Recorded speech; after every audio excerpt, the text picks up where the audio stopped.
જૂનાગઢ જિલ્લાના કેશોદ તાલુકાના એક ગામમાં રહેતી યુવતીને પરિણીત યુવકે પોતાના પ્રેમજાળમાં ફસાવી હોવાનો કિસ્સો પોલીસ ચોપડે નોંધાયો છે. યુવકે યુવતીને લગ્ન કરશે એટલે તેની પત્ની છૂટાછેડા આપશે તેવા પ્રલોભનો આપ્યા હતા. આ સાથે જ યુવતીને વિશ્વાસમાં લઈ તેની સાથે વારંવાર દુષ્કર્મ આચર્યું હતું. તો પછી એને કીધું કે આપણે છૂટા કરીને હું અમારા ઘરના હારે છૂટું કરી પછી તારે લગ્ન કરી લે. હું કાંઈ વાંધો નહીં. તો મને અહીંયા રાજકોટ લઈ ગયો. તો પછી હું કહું નહીં મારે રંગપુર વઈ જાઉં. તો મને ઈ કે નહીં રંગપુર નથી જાવું. તો મને રાજકોટ લઈ ગયો. પછી એને મને એની વાડીએ લઈ ગયો મને સાંજે.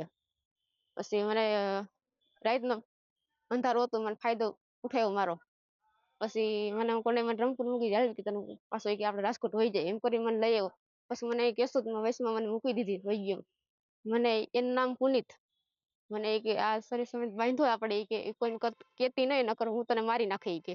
એવી રીતે મને ધમકી મારી હતી ઈ કે. હું પોલીસને ફરિયાદ કરવા આવી છું.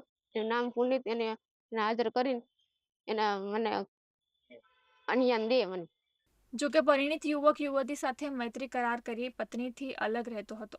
સતત 1.5 વર્ષના સમયગાળા દરમિયાન દુષ્કર્મ આચર્યા બાદ મૈત્રી કરાર રદ કરાવી યુવતીને લગ્ન કરવાની ના પાડી દેતા યુવતીએ પોલીસ મથકે ફરિયાદ નોંધાવી હતી. સમગ્ર મામલે પોલીસે રંગપુર ગામના પુનિત બાબરિયા વિરુદ્ધ દુષ્કર્મનો ગુનો નોંધીને તેને ઝડપી પાડવા ચક્રો ગતિમાન કર્યા છે.